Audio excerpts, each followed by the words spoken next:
Hello. Hello. Hi, Elizabeth. How are you doing? I'm doing good. How are you? I'm doing great. I'm doing great. This is Ali Shirazee from Fighting Lifestyle UAE. Hi. Nice to finally chat with you. Yes, absolutely. It's such a pleasure, and thank you for giving me the time or giving us the time. I know Yes, you're. no problem. Yeah. Are you? I understand you're between training right now. Yes. How's that coming along? It's coming along great. I just got done doing a strength and conditioning workout with one of the best trainers around, and I've really bumped it up to the next level, and I'm feeling good already. So I'm kind of excited about it. That's amazing. It's funny because I really wanted to ask you. Since you're between training, could you tell me a little bit about your coaches and your trainers? Well, right now, my number one coach for MMA is Rick Little out of Sick Jitsu, and I train under him, and I train with Mike Chiesa, Sam Cecilia, who are both in the UFC, and also tough winner Juliana Pena. Mike Chiesa is a tough finale winner as well. And, so it's an honor to work with them. Also, my strength and conditioning coach Kevin Keller, and also boxing and stand-up coach Rick Welliver. So I have many good people behind me right now. That's amazing. Could you tell me a little bit about your daily routine of training? Like, how do you train on a daily basis? Just without giving too much specific detail, I do grappling mostly 5 days a week or 6 even. I'm trying to bump up more boxing as well. I usually do that about 4 or 5 days a week. And then training, I'm doing more and more every day. I was only doing a couple for strength and conditioning workouts. I've been only doing a couple, but I'm probably going to be moving that up to 4 times a week here pretty soon. So it's a full day every day. I get about 1 day off of everything. That's incredible. So let me just get straight into it. Let's get into the questions. How did you get your break into the UFC? Well, I knew Sean Shelby. I met Dana White a few times, training a lot with Juliana Pena, getting her ready for her fights and helping out any way that I could that way. And she went and onto the show Tough 18, and I stayed.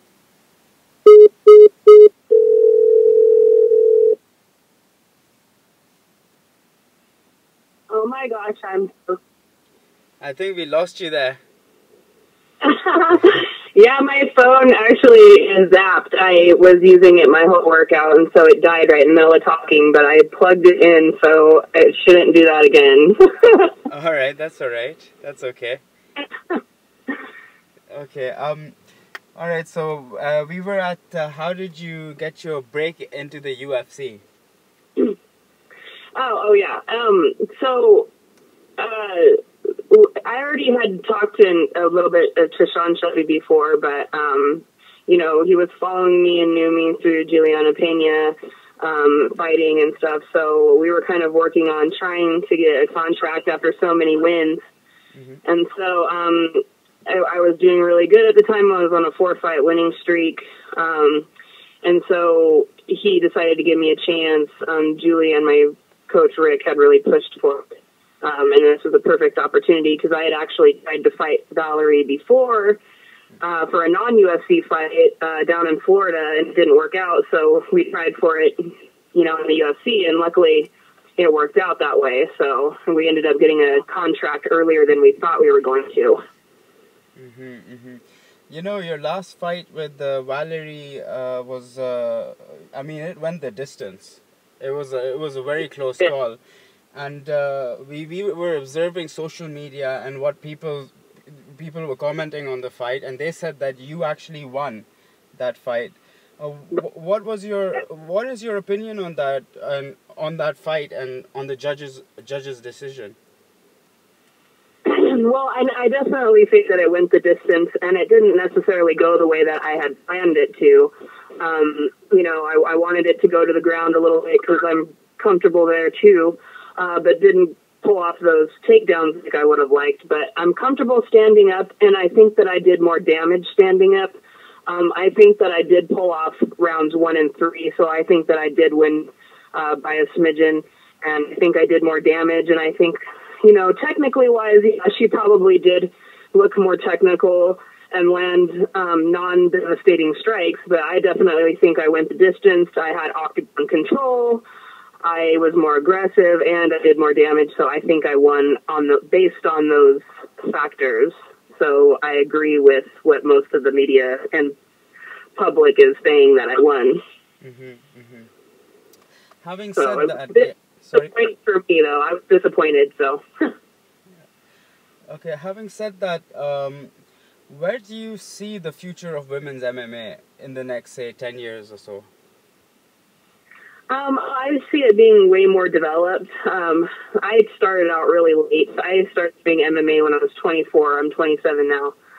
So, I definitely wish I would have started out earlier because I would have more time to develop, like a lot of people, women especially, have. I think that women are going to be starting out at a younger age, developing, having better coaches, know more.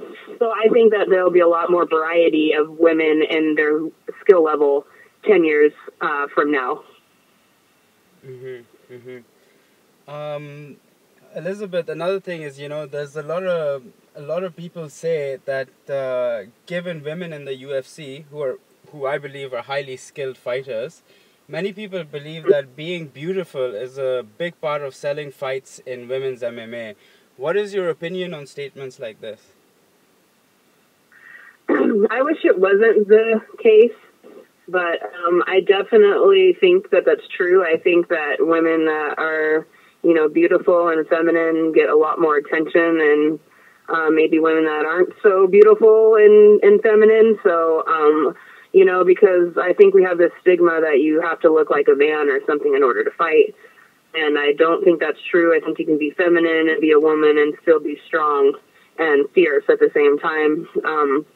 But I definitely think it helps, but I don't think that should be the reason why women go far in the sport. Speaking of women in the sport, UFC 175, an incredible event, Ronda Rousey. There are a lot of, after the fight, a lot of magazines are coming out and saying that there could be no opponent out there, in the women opponents out there, that could actually beat Ronda Rousey. What do you feel about, what is your opinion on this? Well, it's kind of hard to hear because I definitely want to be one of the contenders one day, and I definitely think that that's not true. I think she's definitely beatable. I believe that wrestling is not really developed in women's MMA, and I think that if women just focus more on countering judo and those type of high-level moves, that you can definitely counter those and get out of those certain situations. So I definitely think that she's beatable. We just haven't seen anybody quite yet with that skill level in wrestling. What would, if you were to fight Ronda Rousey one day, what do you think would be, your main strategy towards fighting her? Given her strong jiu-jitsu, and she's developing herself as a striker and a grappler as well. Yeah, I definitely wouldn't say, try to outstrike her the whole time, and that would be my strategy, because I don't think you can do that without literally running away from her the whole time. So I wouldn't say that, but definitely high-level striking. I would go in and use my footwork and use the octagon a lot more than some women just kind of run right into her hip tosses, and I definitely wouldn't do that. I'd be a lot more scrappier and move around a lot more. And if she were to, somehow get me in control and try to hit toss me with those judo throws, I definitely would try to counter that with high-level wrestling. Maybe not try to stay on the ground, but I would definitely counter those certain moves and be aggressive, but try to get out at the same time after, getting out of that those crazy judo throws. All right, so who would you say is your greatest inspiration in the world of sports or mixed martial arts? Could be anybody. I say I really like Fedor because he goes in for the kill every single time. He's deadly, and he's a finisher, and he's beat people that are bigger than him. And I just admire him. He's just a crazy good fighter, a real fighter. And as far as the women goes, I have a high respect for my very first pro opponent, Miriam Nakamoto, who is a high-level striker. She just amazes me with her finishes, and she's so relaxed. She's a real inspiration to me as well. Who do you think would be your next opponent in the UFC? Or let me rephrase that. Hello? Hello? Can you hear me? Yeah, I can hear you. Sorry, let me rephrase that. Who would you prefer as your next opponent in the UFC? I don't really prefer anyone because I really don't. I mean, I follow women's MMA. I really don't know who my options are because I see women popping up that I've never even seen before or heard of. So, I mean, I'm going to kind of leave that up to my bosses and let them figure out who they want me to fight. There's a lot of women coming off of split decision losses or people that are close. So we're all kind of close, but I don't really have anybody specifically in mind. There was mention that they said that I wanted to fight Raquel Pennington, and that's who my eyes were set on, but that's not necessarily true. That's just somebody that maybe might come up in the near future. But I don't know. It could be anybody. There's a lot of trash talking that leads up to a fight, especially in the UFC. What do you think? Is there a lot of tension when this happens, and where do you think the fine line should be drawn between when there's trash talking concerned? I don't know. I think it's okay for the sport. Me personally, I don't have a personal vendetta against anybody in the sport, so I don't go out of my way to try and disrespect anybody. If there's some actual beef that I have with somebody, it's going to be for a reason. I don't think there's anything wrong with voicing your opinion about someone. I just really wouldn't get too crazy with it, me personally, because you can make yourself look like a fool out there. So, women do whatever they want to do. I don't really pay attention to it that much. If you would have a message to give out to aspiring female athletes in MMA, mixed martial arts, what would that message be? Don't give a crap about what anybody thinks about what you're doing. Go for your dream and stick with it. Don't half-ass it. Give it 100%. That's all I can say to people, and they will go far. Excellent.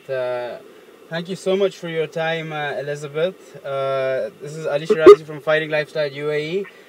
Speaking to Elizabeth Phillips. It's a true pleasure to speak to you, and we look forward to seeing you on bigger shows in the future. Thank you so much for your time. I appreciate it. Thank you. Bye-bye.